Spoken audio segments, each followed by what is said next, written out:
Welcome to Detailed, an original podcast by RCAT. This is a show where we uncover lessons learned to help you navigate your next project.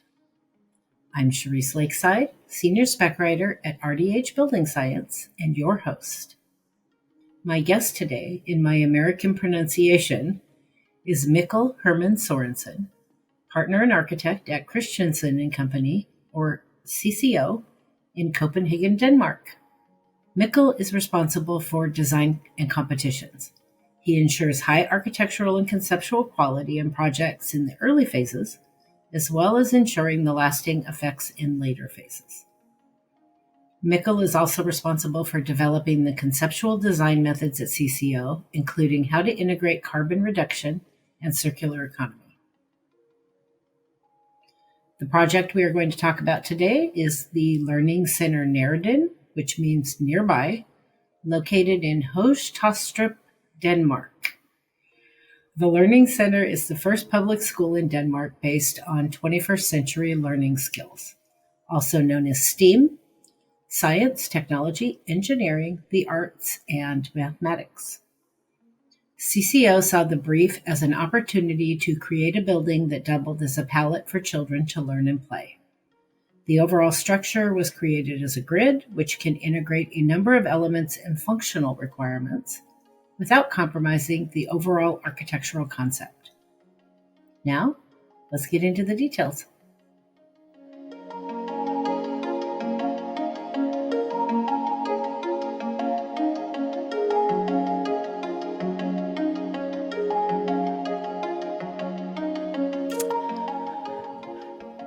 Mikkel, welcome to Detailed.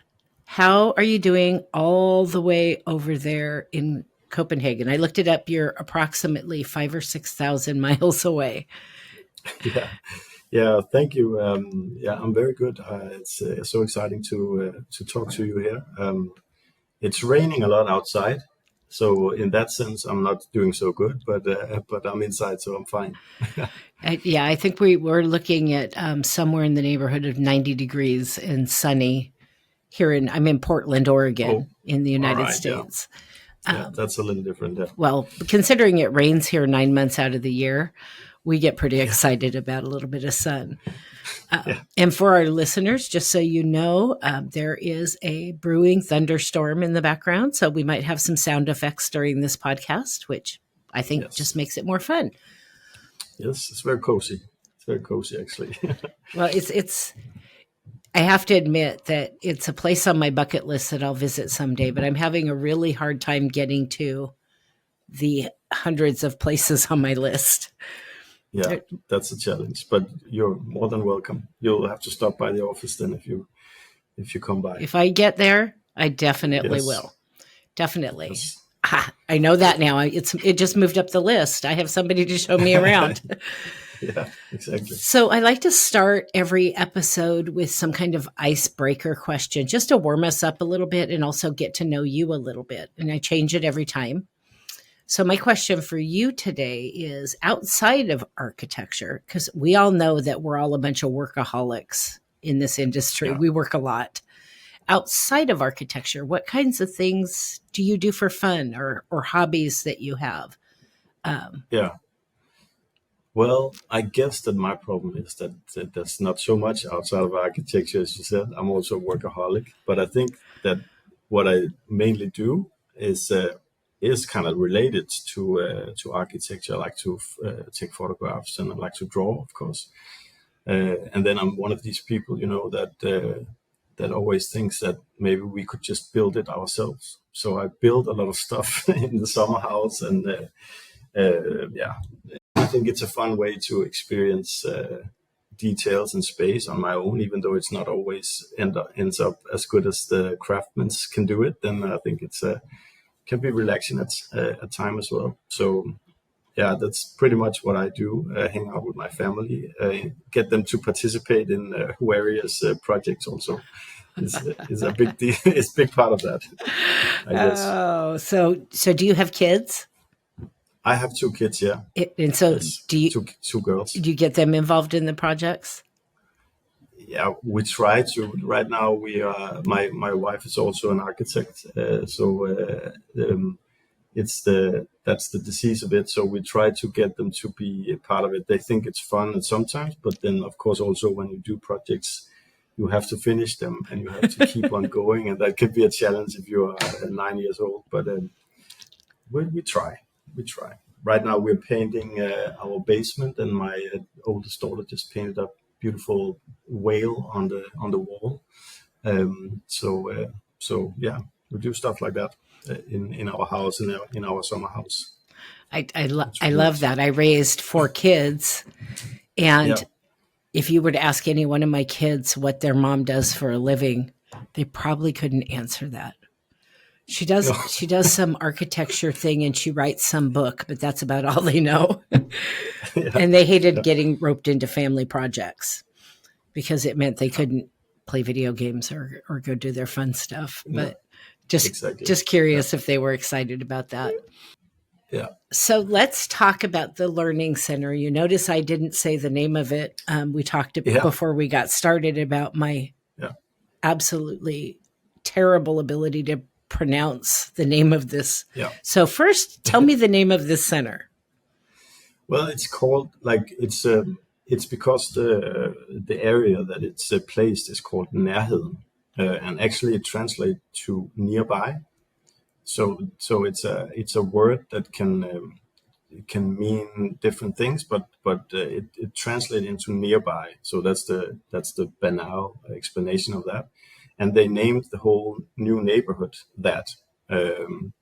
The twist to that, which I'm not sure I can explain in English, is that half of this is also part of the overall area that it's placed in. But yeah, that's maybe too Danish to translate into English. But nearby is very good, because that's also the sense they wanted to have for this neighborhood, that it's like everything is nearby, and to try to grow this new neighborhood. So you can call it nearby, or you can call it Nærheden. I may just the Learning Center. I may just do that in the intro. I'll call it the Nearby Learning Center, and listen to the episode so you can hear the real name from the real person who can say it correctly.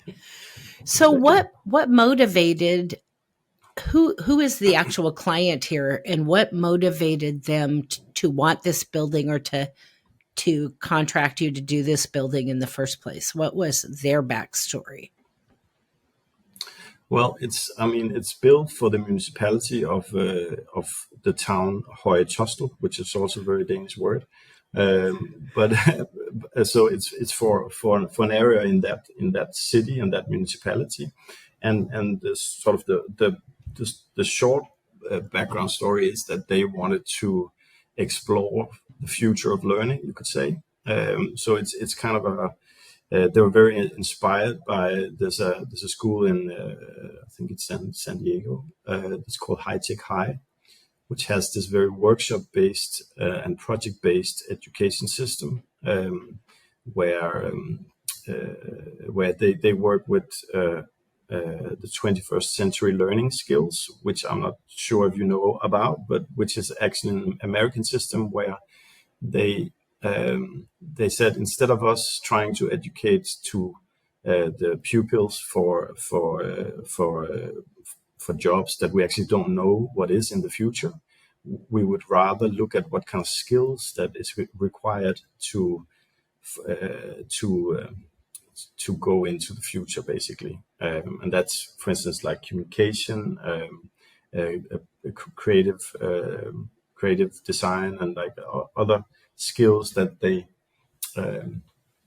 that's part of this 21st Learning Skills program.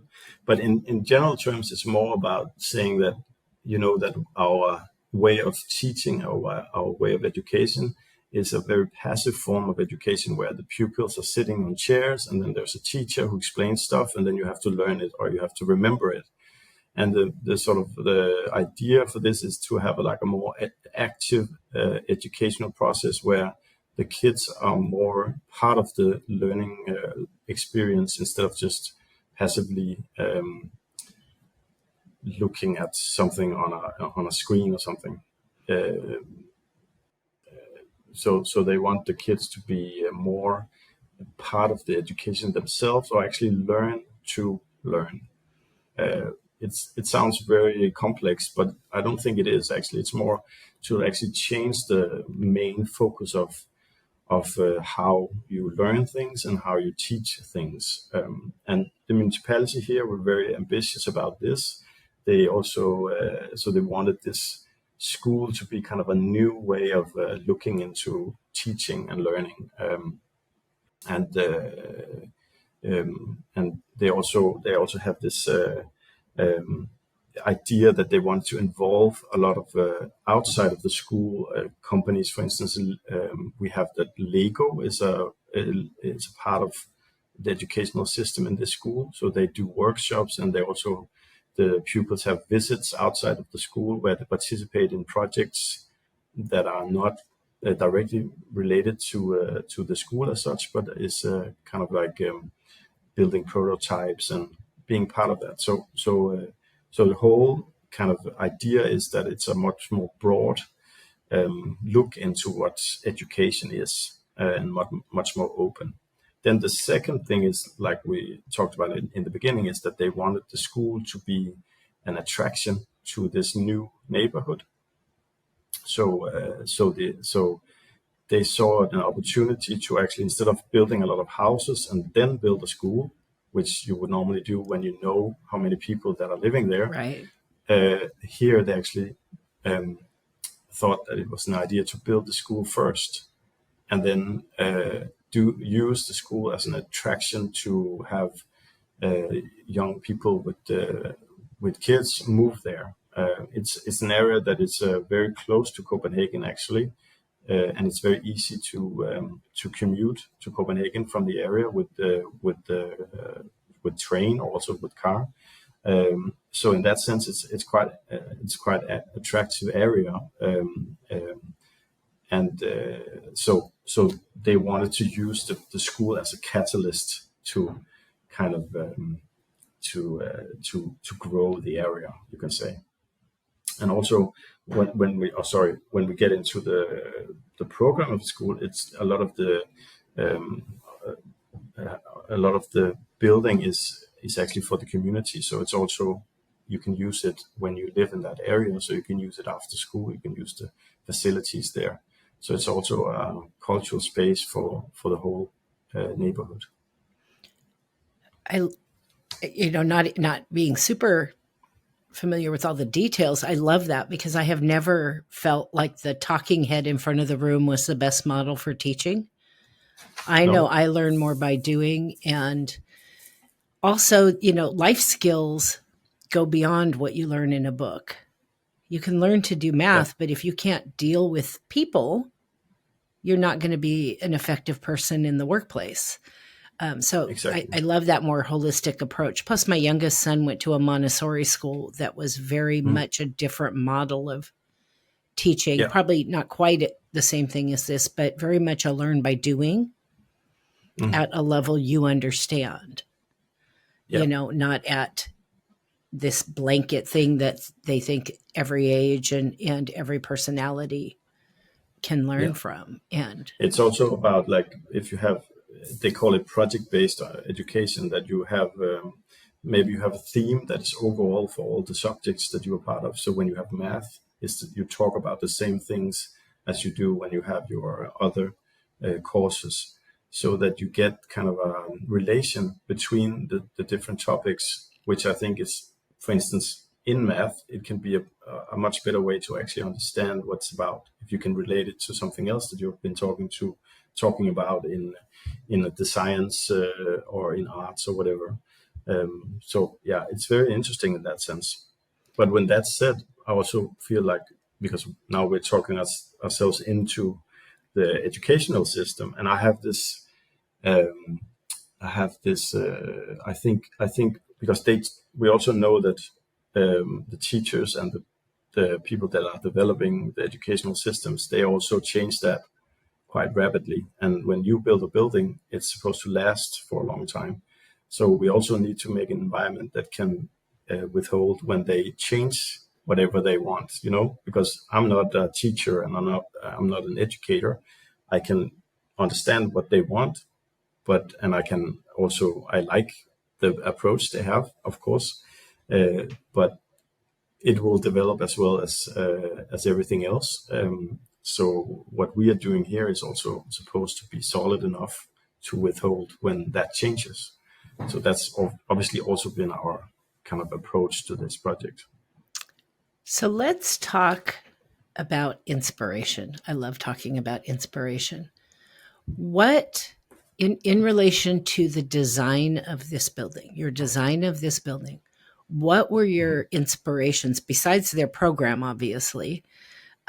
What were your inspirations that led you to what this building is now?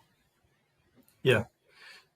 Well, I think the right answer is, first of all, is relations. Like when we do these kind of projects, and this particularly, we focus so much about the relations, the spatial relations, because we know that in order to get all what they want to work, we need the relations to be right, and we need also to sometimes encourage new relations and both visually and like physically or cultural. So relationships and relations is very hot on our topic list. I know this sounds maybe a bit abstract in a sense, but it's that's what we work with our spaces. Then for inspiration, we have looked a lot at something like, when you are a kid, what is it that you actually are inspired to? If you need to move around in something, if you need to play with something, then we have this the old in Denmark we have building playgrounds where you can actually build stuff, or you have like playgrounds where you can crawl around on towers and everything else. And that is both when you are looking at it from a distance, but also when you're in it. It's very intuitive, and it sort of encourages curiosity, and it encourages you to explore things.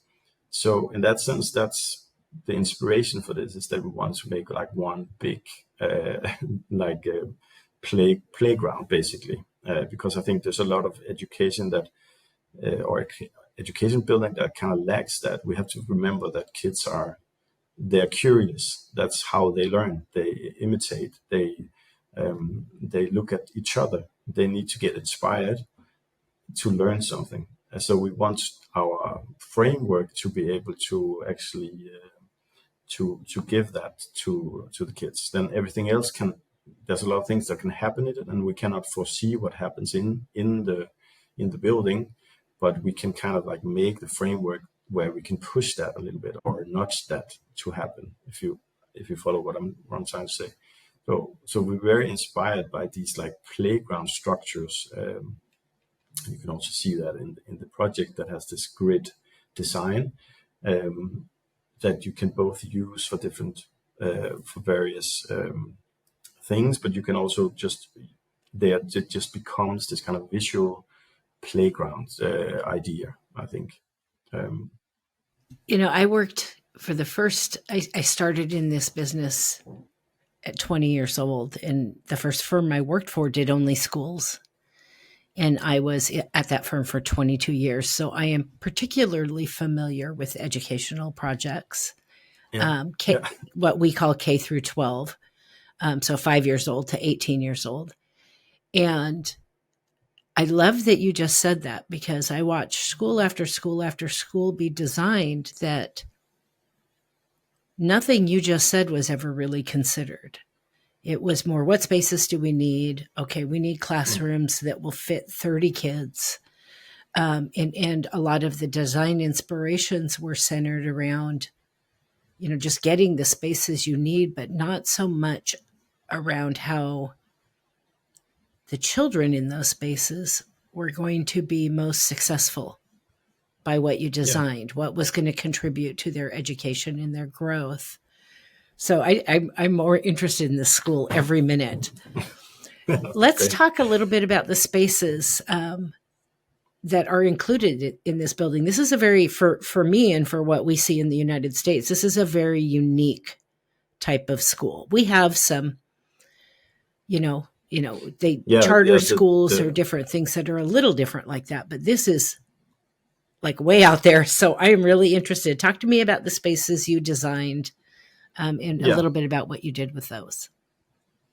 I mean, I was talking a bit about it just before, but you could see overall, it's both daycare and primary school, and then it's the community center, and then there's a sports hall, which is quite big. It holds a handball pitch, which is, I think, you can have a basketball pitch also, but it's quite large.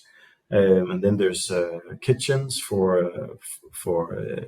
and workshops for wood crafts and natural science spaces and stuff like that.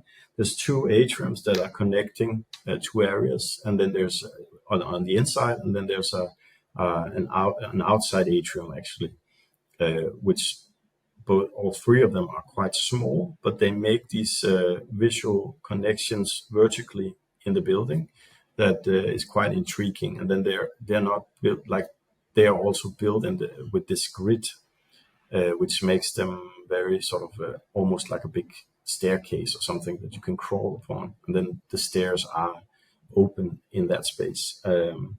So in that sense, it's a very open school. It has a lot of visual connections going both vertically and horizontal. There's also there's a split level in the ground floor. So you enter a level above, and then it opens up to the other side of the building, where there's more playgrounds on the outside and stuff. Then quite unique thing about it is that it has a lot of terraces on the outside.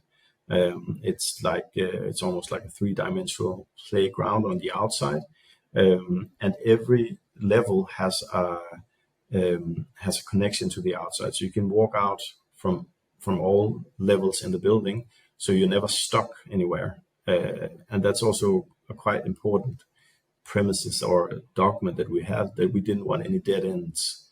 We want to be able to move around everything. So there's a lot of circular flows in the building, which means that you always can go away and get back to where you started.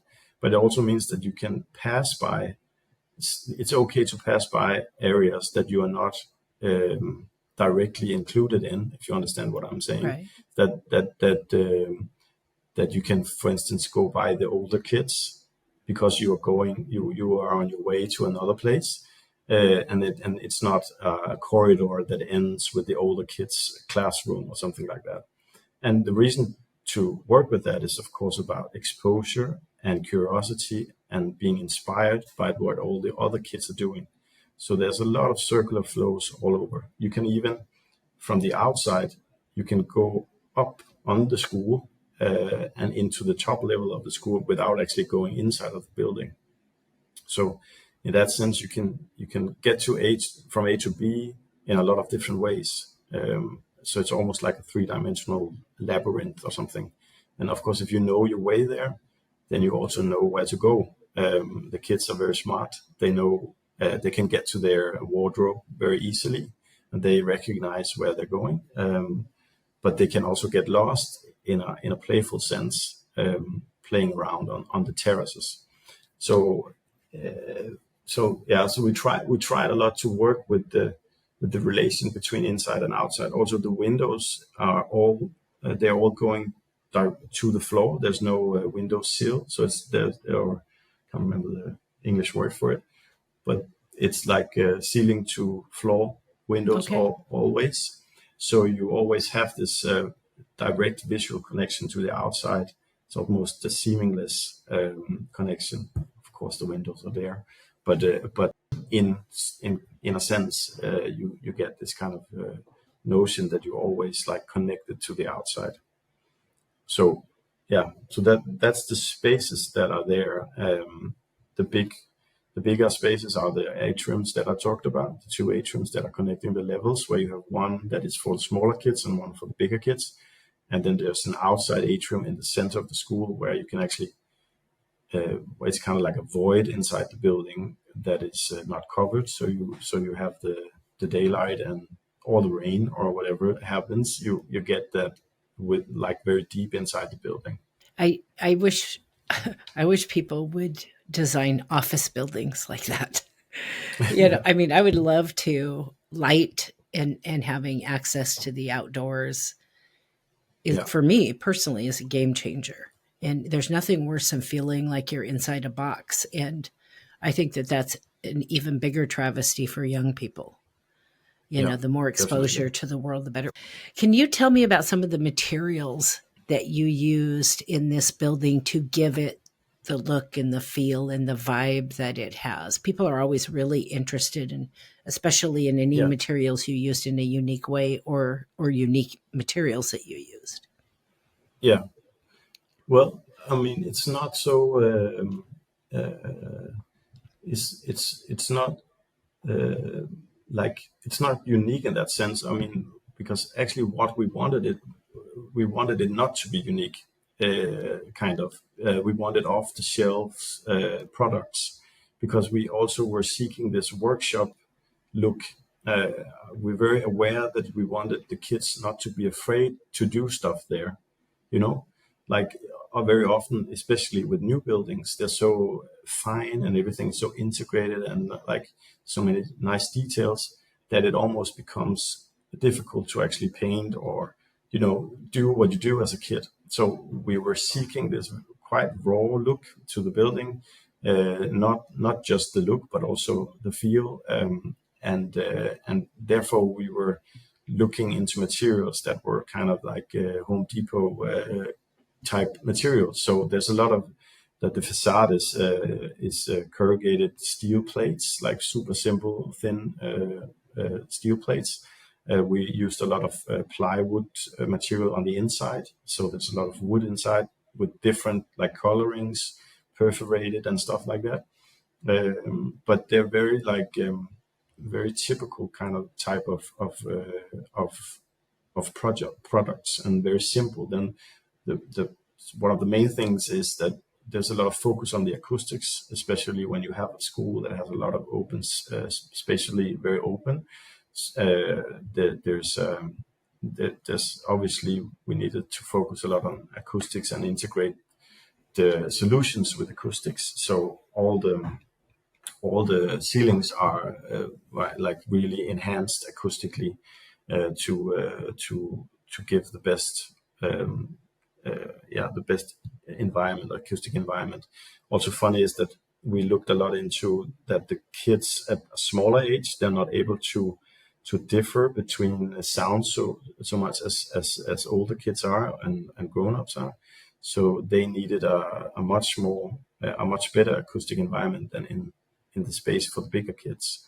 So we also differentiated that. So there's a difference between the areas that are for the smaller kids and for the bigger kids. But in general, the materials we used are like super simple. I mean, we didn't use anything that was very specific or very special. Also, price-wise, it's very sort of ordinary solutions in that sense. But it gives you the feel, almost like sometimes you can go, if you go and visit it and you see pictures of it, you can almost think that it's like too raw sometimes, like some of the detailing. But I think it has this quality that you get the sense that you can actually use this building. You shouldn't be afraid of using it. And that's the whole point. I'm glad I asked that question because I remember when we were first interacting with you and looking at the pictures of the building, and I'm like, oh, I love everything I'm seeing here. It looks fantastic. It's this really unique type of school. And so that was not the answer I expected, but I think there's a perfect lesson there in that more is not always better. Or more expensive is not always better. I know for a fact that building and designing schools, because of my history, that you need things that are going to stand the test of time because kids are really hard on their environment. They're learning and growing. They're noisy. I did not know about this all the years I did schools, about this different need in acoustics for different No, ages. that was also new for me when we did this project, but it was really interesting actually. Well, I have a lot of friends in the industry who work on schools, and I bet you they didn't know that either. So I'm loving that piece. But I love very simple anyway. But the building looks fantastic. And there's no way Home Depot would have ran through my head looking at that building. So know that.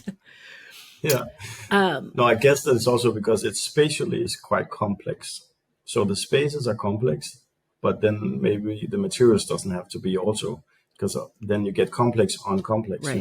So you have to, you have to some kind of like, where do you simplify and where do you go with solutions that so yeah, but yeah. Well, you did a great job of that, really, because that was not the answer I was expecting. Part of the goal of this podcast, like we talked about before we started recording, is we like for our listeners to try to learn something from you, which we already have just talking. One of the things that we find in anything in life gives you the most valuable lessons are the challenges that you face in anything that you do. So I'm curious, were there particular challenges that as you started to design this building that you had to work through to get to where you were wanting to go? And if there was, what were they and what did you learn from that?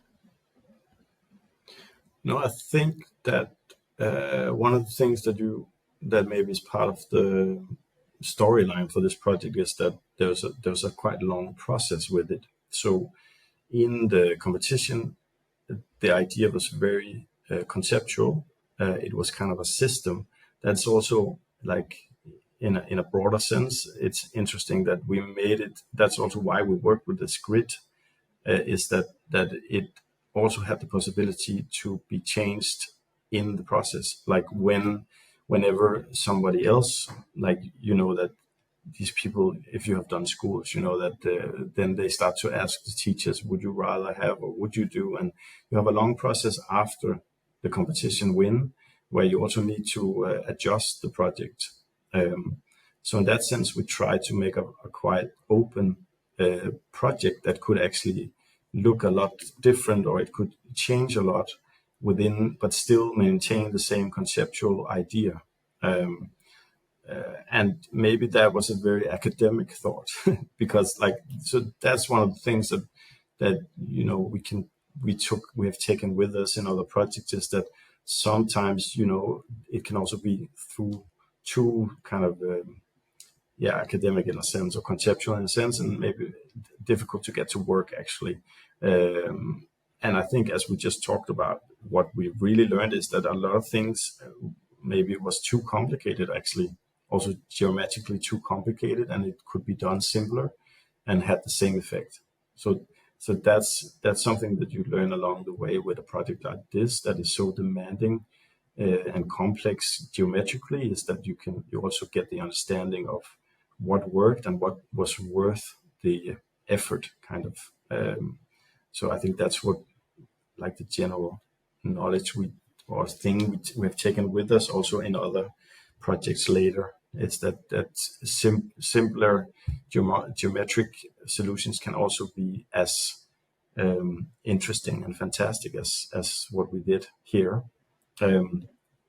But yeah, I think that's mainly what I think I have in that, especially in the design process. We did have a lot of changes. For instance, the whole facade, they were not happy with the facade from the competition, so we had to change the facade material and the color of the facade. So now we have this red brownish school, and it's actually, initially it was much more light colored. But that was a process with the municipality and the people around their project group. And obviously, when you do a project like this, there's so many people involved that want or have specific ideas. And our process at our office is that we are super open for that, because we are not. We know that in order for this project to work, it has to be like the people that are using it has to be that has to like what they're part of. It's not our building, it's their building. So yeah, so that process was like a long and complicated process of integrating the users and stakeholders and all the people that were involved. And we learned a lot from that, definitely. So you not only had to plan for flexibility in the design itself from what you originally proposed, knowing that you were going to go through that process. And I knew exactly what you were talking about when you said that. But then you also had to plan for flexibility over the life of the building, knowing that education changes and the way we use building changes. Yeah. And that's a lot of flexibility to have to plan for. But, I think we should be doing that in more of our buildings, period. So many designs are so specific to that moment in time that it almost eliminates the opportunity for that building to possibly grow into something else in the future or morph with the changing of the times. So think about flexibility in advance. But I also think that, and now we're skipping topics a little bit, but I think also flexibility is not only moving walls. Flexibility is also about giving a variation in space. So you can actually change what you want to do in different spaces. So there's like kind of two paths in this, because we also know that when we do a wall that is actually movable, then at a certain time it's stuck somewhere. Nobody actually moves it. That's also architects. They have a lot of the idea of making like things open or be movable, but for the people that are using the building, it can be very requiring to actually reset or do different environments overall. But we actually we did all the interior for the project as well. So we also made like a furniture system. We made a whole, you can watch that, look at that on our website, which is like a mini version of the school, and is adaptable to different scenarios, and you can do a lot of things in the school. So we really try to have this raw frame that you can then do a lot of different scenarios within. So that's the flexibility we gave them, and then of course we'll see what happens with the school, but you cannot predict how they will use the school in the future. So that's kind of what you're saying, that you don't know how it will grow and what it will grow into. You don't know that. So that's exciting, but you don't know it.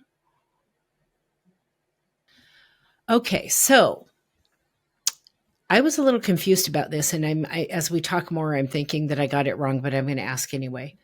So the project description calls this a new multipurpose school and communal house for learning, and can house 1,400 students, which is huge. I mean, it is. Yeah, it is huge. That's a large. What is the age range? I mean, right now there's not 1,400 students there, so it's not fully occupied. I think it's 170 staff also, but it's both a daycare. So there's like from 0 or 1 years old kids that go there, and then there's the school, which is from 6 years to 15 years old at age. So that's the span. So in Denmark, you have the system that you go from 1 to 10th grade. 10th grade is not mandatory. You can choose that, but that's the 15-year-olds. And then you continue into to other education possibilities. But so that's what we call primary school, or I think so, actually. I don't know how you would translate it, but that's the school. And then the daycare is both like really small kids, like from 0 to 1 years old, and then there's like when you are 3 years old, you start it and you go into normal daycare from 3 to 6 years old. So communal house means more community center in Denmark, not people. None of these children live there, correct? They live in the area around, Right. like in the housing around, but originally it's a merge of two existing schools. So a lot of the kids are not from the exact area, but it's not a big, it's not a big area. They're from there. They are nearby, like the name of the area. So Yeah. so everybody is around the area. Living around the area. What are your favorite features? Well, I think my favorite features of the design is the terraces. Like I think I really like this idea of three-dimensional playground. It has a lot of potential and opportunities. And I also know that it was like really expensive to build because normally you would just have your playground on the ground. But here we really prioritized to have these terraces that you could go directly out into. So you can, because one of the things that you also want to do with the outside areas that you want to see if they can actually use it for education as well. So it's not just a playground; it's also a place where you can, if the weather is good, you can go outside and do math, or you can go outside and do arts or whatever kind of topic you have. And if the area that you go out into is too far away from your classrooms or your spaces that you are in on the inside, then it becomes too complicated and it will never happen. And then the kids are stuck on the inside. So therefore, I think this vicinity idea that you have the outdoor areas really close to where the inside classrooms is really important for that to happen. So I really like these terraces and also visually, I think it's really interesting. It creates a lot of interesting spatial and architectural spaces, and also like right now it's very bare, or there's not so much happening outside on the terraces at the moment. But I think they will grow into it when they get to know how to use it. And I think that process is really interesting. A new building is really boring, but an old building or a building that is in use is very interesting because that's where it happens, like the life and the exploration and all that happens within that frame you give them. And that will happen along the way when they get to use the building. I think a detail actually in that with the terraces is that there's no cores, like there's no fire escape cores within the building. Everything happens on the outside of the building. So you like all the escape routes are on the outside of the buildings, and you don't have that. You don't use the space inside for boring staircases that are in a core somewhere. So we use that to the advantage of the building somehow. If you understand that the play and the logistics kind of merges together. I love that. Don't you have cold winters there? Yeah, and we have a lot of rain, and we have a lot of not so cold actually. I mean, that's maybe Okay. it's not. I mean, we have snow, but it's like some winters we don't have so much, so it's not that bad. It's more like I was surprised at the outside, how much was happening on the outside, because I just pictured, this shows how ignorant I am about Denmark. I pictured all this huge amounts of snow in the wintertime, and I thought that's really interesting to have that much outside space. So that's apparently I need to study my countries a little bit more. Talk to me about sustainability. Did you have any sustainability goals for this building, or did you do anything to make it a healthier or more energy efficient building? Definitely. I mean, we like the way we work and the whole like our office is founded on the idea of making sustainable buildings. So we also in this project worked a lot with sustainabilities, but I think we have a quite broad definition of sustainable buildings and on how we work. So both socially and physically, we work with sustainability. But in the more physical, like the sort of the physics of the buildings, we really try to minimize the build components so they don't use so many resources. So we minimizing has been like the main topic, and then we try to also double use whatever we could. For instance, the outer walls in the buildings are clad on the inside with a perforated steel plate, which means that you can actually use the insulation as acoustic absorbent, so that we, instead of covering that up and not use that double advantage that you could get from the insulation, we cover it with a perforated plate. So all the walls on the outer side is also acoustic, an acoustic solution. Then also we minimized our warm water usage. So for instance, on a lot of the toilets, there's no warm water because it's like really quick. They don't need that there. They have it in the other spaces where it's important, and that meant that in the overall energy calculations, we could also minimize the use of insulation in the outer wall. That's a little technical, but it just meant that we were minimizing resources on the building. So I think that's what we try to do, always go to the limit on those, like on the thicknesses of things. Also, all the outer walls are lightweight constructions. So there's not a bearing outer wall. It's a column beam construction. So everything is kind of like hanging on that structure. So in that sense, we used a lot less concrete, for instance, in the building. Then I think in overall, that's maybe a lot, sort of a very, as I mentioned earlier, there was quite a lot of windows where we can get a lot of daylight, natural daylight, so that we can minimize the use of electric daylights. And that works half of the year maybe, and then some of the years we need to turn on the electric lighting. But I think we in general worked a lot with the lighting in the building, like the natural light in the building, and that was also, like I mentioned earlier, it was to enhance the feeling of this inside and outside, like the connection between inside and outside. So it kind of worked both for the quality of the daylight, but also for the sense of being in a space that is connected to the outside, if you follow me.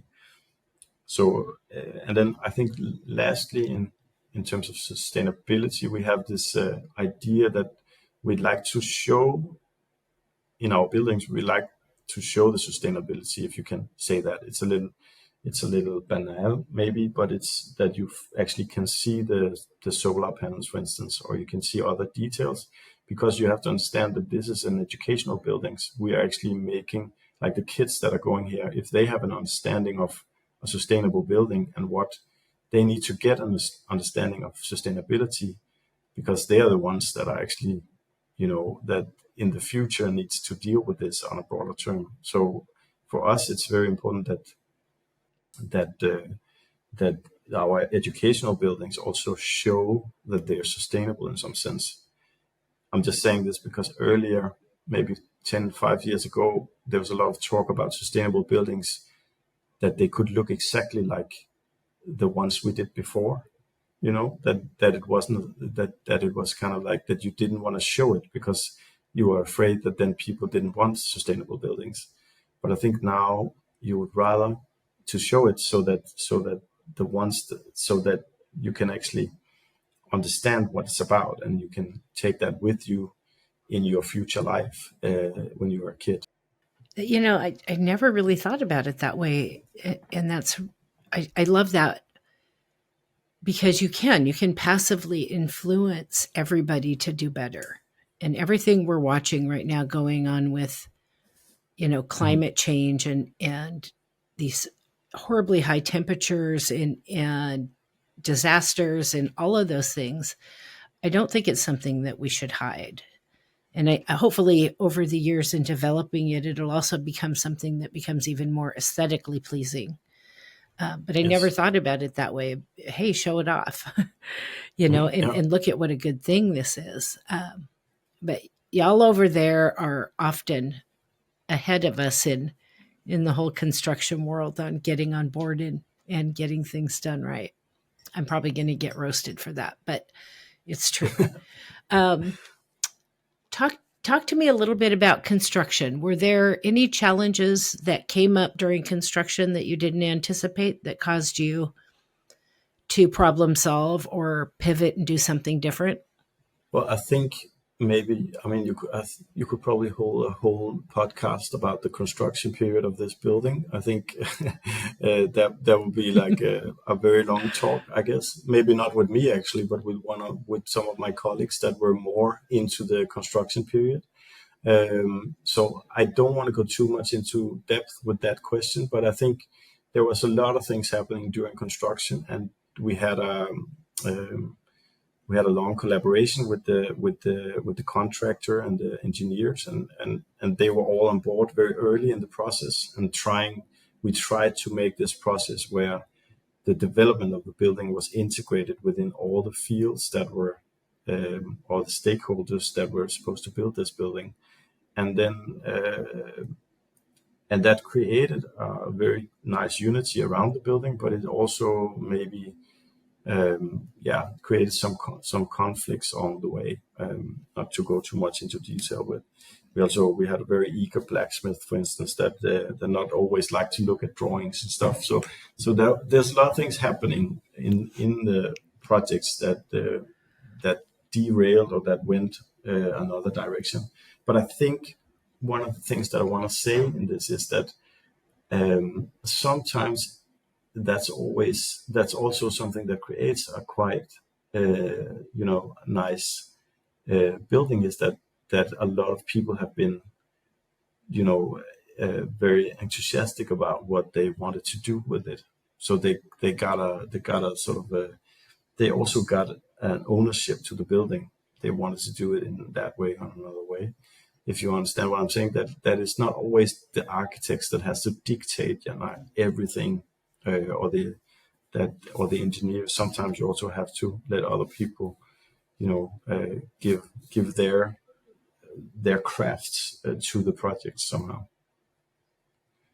But yeah, I think like a lot of things happen during construction, and I think, as I saw, I think you can have a whole podcast about that if you want to.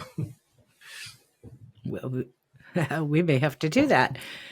So I believe we learn and grow from every project we do, and it's not always a result of problems. It's just that construction and design and architecture in general is complicated, and you're always learning in this business. So if I came out of nowhere tomorrow and hired you and said, I want you to do a school like that one for me, what would you do differently the next time to make it even better based on what you learned from this school in this process? Well, I think I would definitely, maybe the headline for that would be that I would simplify things. Like, as we already tried early in the process, I would actually just go into depth with that. I would simplify the geometry. I would simplify the choices of materials. I think that's in general what I would like to do if I had a chance to do the project once more. But I think that's the headline for that, because I think, as I tried to explain earlier, especially some of the spatially complex places in the buildings are were maybe too exaggerated in looking at it now, that you could have done that in a simpler way. But I think if you did that, then you would probably you would meet other things that you would want to do different. So that's the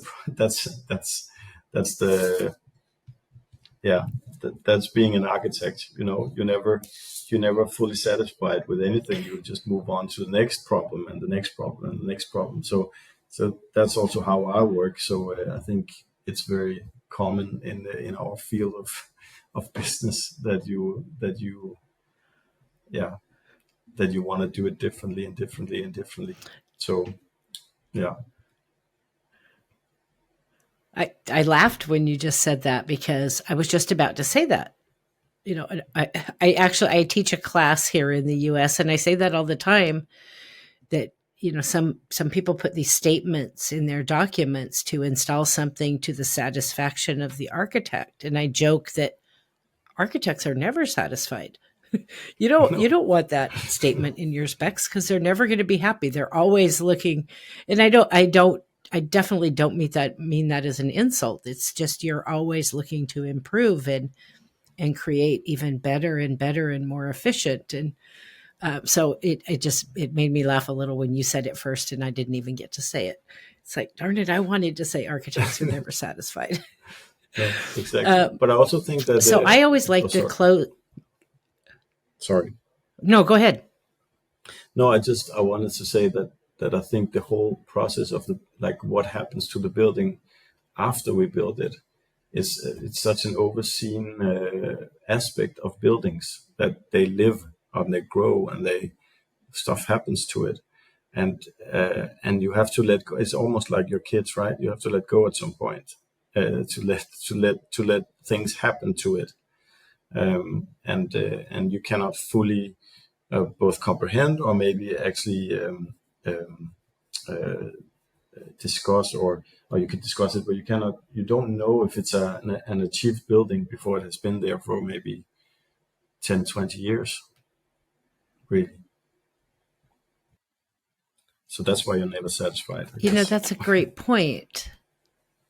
Yeah. Well, and how many architects spend a whole lot of time with their buildings after they're done, and how much just seeing how things happen to it might change how you might design the next similar project. Because nobody ever fully uses a building completely the way you anticipate they will. No. So how much influence could that have on design as well? Yeah. Oh, yeah. Don't get me started on that one. I like to close out every episode with a couple of closing questions. And so my first one for you is, how do you personally feel that those of us who work in architecture in other parts of the world outside of your area could learn from how you design buildings, and what could we be doing better that you think you do better in Denmark? Yeah, that's a tricky question. You don't want to insult anybody, but we do work a lot abroad with our projects. So I have this kind of like a little bit of a notion of what we bring to the table. Then there's other stuff that we definitely are not so good at, but I think the main thing is that we have a very holistic approach to architecture. So we take in, I would like to say, all the aspects of the project, and we use a lot of time on the narrative and the conceptual idea of the project, but also use a lot of time in the design process to kind of we're very analytic driven. So we try to take in all the aspects of the projects, both the context and the cultural and the resources that are available for the project, and use them all as to our advantage or to fuel the design process. So instead of trying to battle conditions at the site, for instance, a lot of architects have an idea of a shape they want to do, and then they have to push that into to kind of to some conditions at the site, instead of just let go and understand what's happening in the context, both cultural and physically, and then make that be the driver for the design. And I think that's a very holistic approach, and I see that sometimes when we do projects abroad, it's that we are very good at communicating and explaining what we want to do with our project, and that's often very convincing. And to have that kind of view towards the projects is a whole understanding of what it can do and how you actually have designed it. So I would say that that's maybe the main thing, is that we work a lot in the earlier phases. We work a lot with the overall idea before we actually design the shape of the building. So very often our buildings are designed from the inside and out instead of from the outside and in, if that makes any sense. That it's like we're very focused on the logistics and the programmatic approach to the building and how it works, and then we'll make that into a piece of architecture that will make that as a design driver. We use that, and I think that's sometimes the difference I see when we work in projects abroad. But I'm very sure that it's always also on, like, there's so many good architects out there, so I don't want to push my luck here, but yeah. No, and I think that you, and I like the way, if I use that question again, I think that I will phrase it differently, more of what do you do best, because that's really what I meant. And you totally have exhibited that with this project. Talking about this project today, I've got a whole list of things that I'm like, wow, this is just great stuff. Final question. Everybody is forced. They're not forced, but everybody gets this question at the end of this podcast. As individuals, we all hope that our presence and actions in this life will result in some kind of impact that helps others or makes the world a better place. For me personally, I call it my world domination statement. How am I going to make a difference as a human being? So, personal or professional, how do you as an individual hope to leave your own impact on this world? What's your world domination statement? Yeah, I think that's a very nice question to end the podcast with. I think what really sort of drives us here and drives me is that we work with like ambitious nerds and like people with a glow in the eyes. You always, the people that that make that extra effort.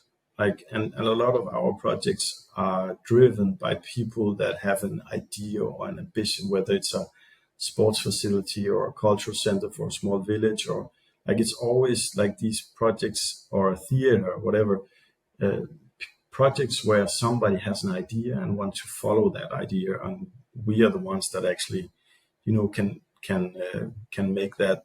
make the frame for that potential. And I really like the idea to support these kind of people, because they are the ones that develop the society that we are in, and push the world that we have. And I think that's really sort of like these really committed people. They are the ones that I really enjoy working with, and that I hope that I can make that dream come true for them. Because we have, at least in Denmark, but I guess all over the world, due to climate change, we have all these discussions about resources and how to use the resources right, but we never actually discuss the need, like what are the needs, like who have the need for building. So you can have some developer that is making like condominiums or like something to earn a lot of money, but you can also build a kindergarten.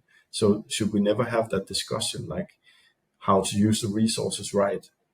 We need to use them on the people that actually want to do something and has a dream, or want to like outlive the potential that they have, both for kids or for old people or whatever, or if it's the researcher that for a university that needs this new lab that can examine whatever they are into at the moment. I think that's really the driver that both I have and we have at the office, is that we work for these people. That's our clients.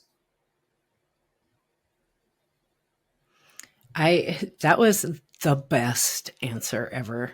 I'm really fond of those people with that, as you said, glow in their eye or that twinkle in their eye that are really looking to move the needle. And I don't think we often pay enough attention to those people. So I love that answer. Mikkel, thank you so much for joining me today. Welcome. This has been a fantastic conversation. It's a fantastic project. And I am now moving Denmark up the list. And you're going to be like, this crazy lady just showed up here. Thank you so much for joining me today. Thank you so much. I enjoyed the talk. I think don't be a stranger. I would love to talk to you. Yeah, definitely. For days. Yeah, yeah, definitely. Well, I'll just have to have you back then. You have Thank to. you. We have more projects that we want to show. Thank you.